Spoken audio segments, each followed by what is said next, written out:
அஸ்ஸலாமு அலைக்கும் ஸ்டூடெண்ட்ஸ். நம்முடைய இந்த பாஸ்ட் பேப்பர் சீரீஸில் 2025ஆம் ஆண்டு 4வது எம்சிக்கு ஆர்என்ஏ பற்றி கேட்டிருக்கிறாங்க. சரி, கேள்விக்குள்ளே போகிறதுக்கு முதல் நம்முடைய இந்த ஆர்என்ஏ பற்றி இதுக்கு முன்னர் நாங்கள் என்னவெல்லாம் படிச்சிருக்கிறோம் என்றதை ஒரு தடவை மீட்டி கொண்டு வரலாம். சரி, கவனிங்க. நீங்கள் ஆர்என்ஏ தனி இலையாலான கட்டம். தனி இலை எனக்கு தெரியும். நான் வழக்கமாகவே டிஎன்ஏ வரைகிற நேரத்தில் இந்த மாதிரி வரைகிறது என்னுடைய வரை. டிஎன்ஏ வரையும் போது இப்படி வரையும். அதே வேளை ஆர்என்ஏ என்பது தனி இலையாலானது. ஒன்று, ரைபோ நியூக்ளியோடைடுகளால் ஆக்கப்பட்டிருக்கிறது. எவ்வாறான ரைபோ நியூக்ளியோடைடுகள்?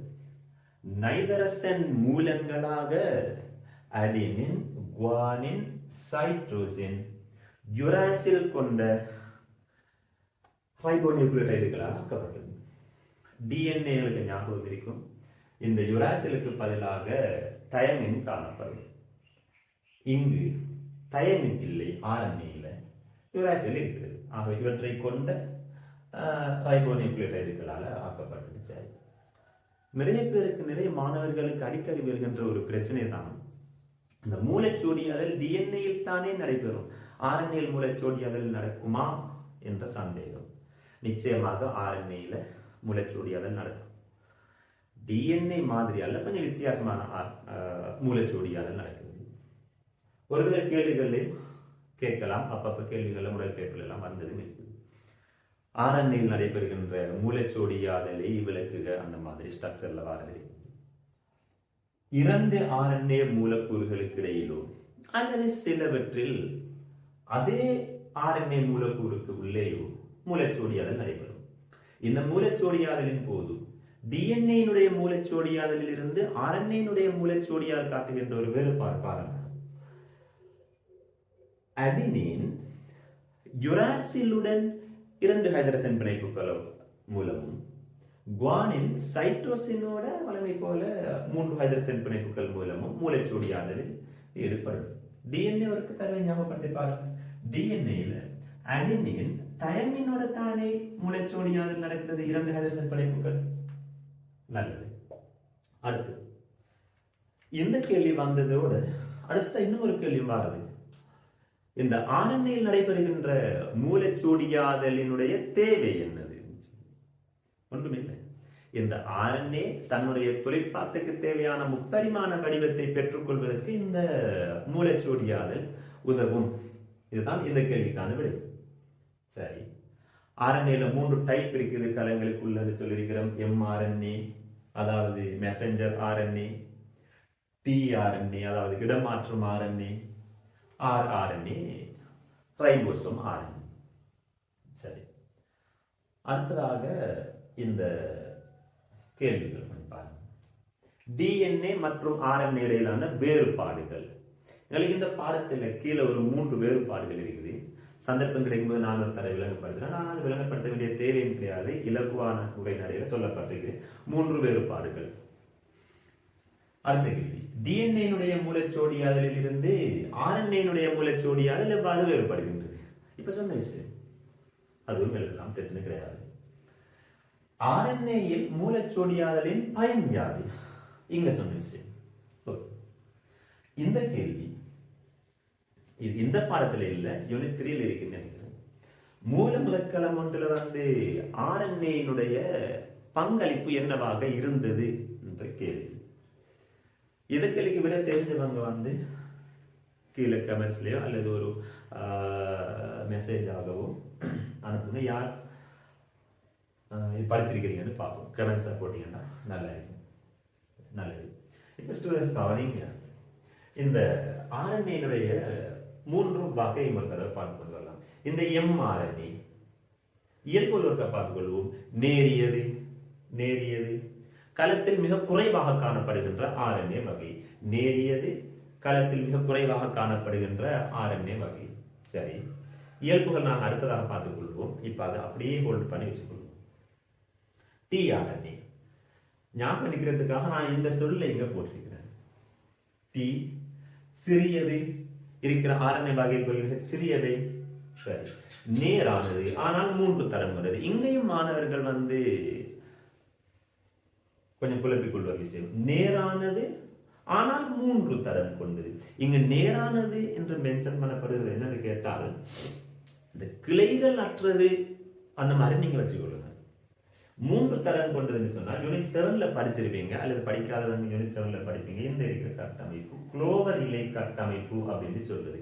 ஆனால் இந்த கட்டமைப்பு யூனிட் 2லயுமே இருக்கிறது. அவைதான் அந்த 3 தடம் கொண்ட கட்டமைப்புன்னு சொல்றது. சரி, அவருடைய தொழிலாளர்களாக பார்க்கறதுக்கு முதல் RNA, ரைபோசோம் RNA என்று சொல்றது. மிக அதிக அளவாக காணப்படுகின்ற RNA மூலக்கூறு சிக்கலான மற்றும் ஒழுங்கற்ற வடிவம் உடையது. சிக்கலான ஒழுங்கற்ற வடிவம் உடையது. நேரிய ஆனால் ஒழுங்கற்ற, இந்த மாதிரி ஒரு ஃப்ளோல ஞாபகம் வச்சுக்கலாம். சரி ஸ்டூடெண்ட்ஸ், அடுத்ததாக ஒரு விஷயம், இந்த தொழில்கள் பார்க்கறதுக்கு முன்னர் நான் ஒரு தடவை சொல்லிடுறேன், பார்த்துக்கொள்ளுங்க. இந்த RNA 3 வகையும் என்னென்னதுன்னு சொல்லி ஒரு விஷயம். நாங்கள் இங்க வருவோம், கரு இருக்கிறது. இதை கொஞ்சம் கவனிச்சு கொள்ளுங்க. கரு இருக்கிறது, கருவுக்கு உள்ளதான் DNA இருக்கிறது.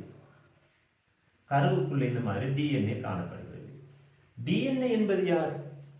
DNA இந்த பிறப்புரிமை தகவல்களை தங்களுக்குள்ள ஸ்டோர் பண்ணி வச்சு கொண்டிருக்கிறவர் தான் இந்த DNA. எங்க இருக்குது? கருவினுள் காணப்படுகிறது. DNA கருவினுள் காணப்படுகிறது. சரி, புரத தொகுப்புக்கான இந்த தகவல்களை கொண்டிருக்கிறது DNA வேறு. ஆனால் புரத தொகுப்பை நிகழ்த்துவது யாருன்னு கேட்டால் அது வெளியில இருக்கிற ரைபோசோம்கள். வெளியில இருக்கிறது ரைபோசோம்கள் தான் புரத தொகுப்பை நிகழ்த்துவது. வெளியில இருக்கிற ரைபோசோம் புரத தொகுப்பை நிகழ்த்தும். ஒரு விஷயம் நீங்க தெரிஞ்சு வச்சுக்கொள்ளணும், வெளியில் உள்ள இந்த ரைபோசோம்கள் கருவுக்குள்ள போவது கிடையாது. கருவில இருக்கிற இந்த DNA, பிறப்புரிமை தகவலை வச்சு கொண்டிருக்கிற இந்த DNA அது வெளியில வரப்போவது கிடையாது. ஆகவே தகவல் இங்க இருக்கிறது, ஆனால் அந்த தகவலை பயன்படுத்தி புரதங்களை, அதாவது பல்பெப்டைடுகளை தொக்க வேண்டிய ரைபோசோம் வெளியில இருக்கிறது. அப்போ ஒரு விஷயம் நீங்க தெரிஞ்சு வச்சுக்கொள்ளணும், இங்க இருக்கிற இந்த தகவல்கள் ரைபோசோம் வரைக்கும் எவ்வாறு கொண்டு செல்லப்படுகிறது. இந்த கருமுதல் உருவுல காணப்படுகின்ற இந்த டிஎன்ஏயில் இருக்கிற அந்த தகவல்கள், பிறப்புரிமை தகவல்கள் ரைபோசோமுக்கு எவ்வாறு கொண்டு செல்லப்படுகின்றது என்ற ஒரு பிரச்சனை ஒன்று வருகிறது. ரைபோசோம் உள்ள போறது கிடையாது. ஏனென்றால் ரைபோசோமினுடைய நிலைப்பாடு எவ்வாறு இருக்குன்னு சொன்னால், இப்பதான் புன்கருவில் இருந்து ரைபோசோம் உப அலகுகள் மற்றும் இந்த RNA இவை தொகுக்கப்பட்டு வெளியில வந்தது. திரும்ப கருவுக்குள்ள போற நிலைப்பாடு ரைபோசோமிடம் இல்லை. DNA எப்பவுமே கருவில் இருந்த ரைபோசோமை தேடி வருகின்ற நிலைப்பாட்டில் DNA கிடையாது. ஆகவே தான் இங்கு கருவினுள் mRNA தொகுக்கப்படுகிறது. mRNA அதாவது என்னன்னு சொன்னால், ரைபோசோமில கருவில DNA சேமிக்கப்பட்டிருக்கிற இந்த தகவல்கள் ஒரு போட்டோ காப்பி மாதிரி காப்பி அடிச்சுக்கொண்டு அப்படியே mRNA இந்த கரு நுண்துளையினூடாக வெளியில வரும். அதாவது DNA சேமிக்கப்பட்டிருக்கின்ற இந்த பிறப்புரிமை தகவல்களினுடைய ஒரு போட்டோ காப்பி மாதிரி தான் இந்த mRNA வெளியில வந்ததற்கு பிறகு நாங்கள் ஏற்கனவே சொன்னது போல இந்த சிறிய மற்றும் பெரிய ரைபோசோம் உப அலைகள் இருக்குது இல்லையா, இந்த சிறிய மற்றும் பெரிய ரைபோசோம் உப அலைகள் இங்க சேர்ந்து கொள்ளும். ஏன்? புரத தொகுப்புக்காக சேர்ந்து கொள்ளும். புரத தொகுப்புக்காக இங்க சேர்ந்து கொள்ளும். சரி, அடுத்த கட்டமாக புரதம் அல்லது பல்பெப்டைடு தொகுப்பு நடைபெற இருக்கிறது. புரதம் அல்லது பல்பெப்டைடு தொகுப்பு நடக்கிறதாக இருந்தால் அமினோ அமிலங்கள் தேவைப்படும். இப்ப புதிய பிரச்சனை வருகிறது. தகவல் கிடைச்சாச்சு, என்னென்ன அமினோ அமிலங்கள் அடுத்து அடுத்து அடுக்கப்பட்டு பல்பெப்டைடு தொகுக்கப்படணும் அப்படிங்கிற தகவல் ரைபோசோமுக்கு கிடைச்சாச்சு. ஆனால் ரைபோசோமுக்கு அந்த தகவல் கிடைச்சால் மட்டும் போதாது, மூலப்பொருள் தேவைப்படும். எது அந்த மூலப்பொருள்? அமினோ அமிலங்கள் அந்த மூலப்பொருள். களத்துல ஆங்காங்கே காணப்படுகின்ற இந்த அமினோ அமிலங்கள் இந்த ரைபோசோம் வரை கொண்டு வரப்பட வேண்டும். ஆகவே இந்த ரைபோசோமை நோக்கி அமினோ அமிலங்களை, அதாவது புரத தொகுப்பு நடைபெறுகின்ற விதமான ரைபோசோம்களை நோக்கி அமினோ அமிலங்களை தூக்கி கொண்டு வாரவங்க தான் யாரு? இந்த tRNA அப்படின்னு சொல்லுகின்ற இந்த கட்டம். அதான் பாருங்க, புரத தொகுப்பு நடைபெறுகின்ற இடத்துக்கு, அதாவது ரைபோசோமுக்கு அமினோ அமிலங்களை காவி கொண்டு வருவது தான் இந்த tRNA வேலை. இவருடைய வேலை mRNA வேலை. டிஎன்ஏயில் நைதரசன் மூலத்தொடர் ஒழுங்காக சேமிக்கப்பட்டுள்ள பிறப்புரிமை தகவல்கள். இங்கேயும் ஒரு கேள்வி இருக்கிறது. டிஎன்ஏயில் எவ்வாறு பிறப்புரிமை தகவல்கள் சேமிக்கப்பட்டுள்ளன என்று ஒரு கேள்வி வந்தால் ஒன்றுமில்லை, நைதரசன் மூலத்தொடர் ஒழுங்காக சேமிக்கப்பட்டிருக்கிறது. அவர் சேமிக்கப்பட்டுள்ள பிறப்புரிமை தகவல்களை பிரதி செய்ததும், அந்த பிரதி செய்த பிறப்புரிமை தகவல்களை கருமுதலுருவில இருந்து ரைபோசோமிற்கு, அதாவது புரத தொகுப்பு நடைபெறுகின்ற இடத்துக்கு கருநுண்டுளையினூடாக கடத்துதலும் யாருடைய வேலை? இந்த mRNA வேலை. சரி, அடுத்த கட்டம். இங்க நான் சின்னதாக இந்த மாதிரி வரையும். இங்க இருந்து பல்பெப்டைடு தொகுப்பு நடந்து இந்த மாதிரி பெரிய பல்பெப்டைடு சங்கிலி ஒன்று வரும். அதாவது புரதத்தினுடைய முதலான கட்டமைப்பு மட்டம், புரதத்தினுடைய முதலாவது கட்டமைப்பு மட்டமான இந்த பல்பெப்டைடு சங்கிலி ஃபர்ஸ்டா உருவாக தொடங்கும். அடுத்த பிரச்சனை இருக்குது, இந்த உருவாகிய முதலாவது கட்டமைப்பு மட்டம் இருக்குது தானே, இந்த உருவான முதலாவது கட்டமைப்பு மட்டம் அதுக்கு பிறகு துணையான மற்றும் புடையான நாட்பகுதியான இந்த மாதிரி கட்டமைப்பு மட்டங்களுக்கு வரணும். இதுக்கு பிறகு நான் யூனிட் 7ல ஒரு விஷயம் ஒன்று இருக்குது, புரதங்களினுடைய விதி அப்படின்னு சொல்லி. அதாவது இந்த புரதம் தொகுக்கப்பட்டதுக்கு பிறகு இந்த புரதம் என்னவாகிறது? கிளைகோ புரதங்களாக மாற்றப்படுகிறது, லிப்போ புரதமாக மாற்றப்படுகிறது, இந்த மாதிரி ஏகப்பட்ட விஷயம் இருக்குது. ஆக இதுவெல்லாம் நடக்கணும்னு சொன்னால் இந்த புரதங்கள் ஒன்று கூடுவதற்கான ஒரு தானம் இங்க தேவைப்படுகிறது. ரைபோசோமால தொகுக்கப்பட்ட இந்த புரதத்தினுடைய முதலான கட்டமைப்பு மட்டம், இந்த பல்பெப்டைடு சங்கிலி அடுத்தடுத்த கட்டங்களை கடக்கணுமாக இருந்தால் அதுக்கு ஒன்று சேர்வதற்கான தானத்தை வழங்கியது தான் யார்? இந்த ரைபோசோம் RNA வேலை. அதாவது ரைபோசோமால தொகுக்கப்பட்ட புரதங்களினுடைய அடுத்தடுத்த கட்டமைப்பு மட்டங்களை அடையறதுக்கோ அல்லது அந்த புரதங்கள் ஒன்று கூடுவதற்கான தானத்தை வழங்குகிறது அந்த RNA, ரைபோசோம் RNA ஆக.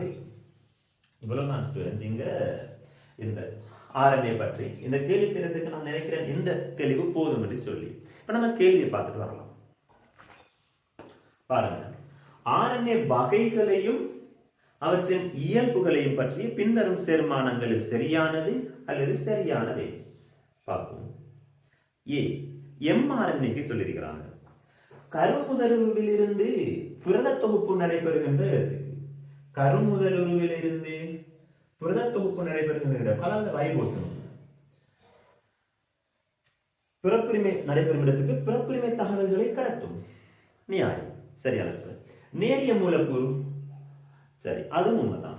ஆகவே முதலாவது A சரி.